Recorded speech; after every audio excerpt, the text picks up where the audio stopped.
গল্প শেষ বেঞ্চের ছেলেটা। স্কুলের সবাই তাকে চিনত। নাম ছিল রাফি, কিন্তু কেউ তাকে তার নামে ডাকত না। সবাই বলতো শেষ বেঞ্চের ছেলেটা। রাফি চুপচাপ থাকত, ক্লাসে কম কথা বলতো, টিফিনে একা বসে থাকত। তাই সবাই ভাবত সে হয়তো কিছুই পারে না।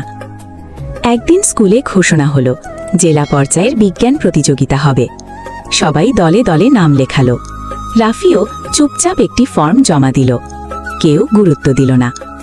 প্রতিযোগিতার দিন রাফি একটি ছোট যন্ত্র নিয়ে হাজির হল। যন্ত্রটি বৃষ্টির পানি সংগ্রহ করে পরিষ্কার পানিতে পরিণত করতে পারত। বিচারকরা অবাক হয়ে গেলেন। ফলাফল ঘোষণার সময় সারা হলরুম নিস্তব্ধ। আচরণ দেখে ছোট করে দেখো না, প্রতিভা অনেক সময় নীরবতার আড়ালেই লুকিয়ে থাকে।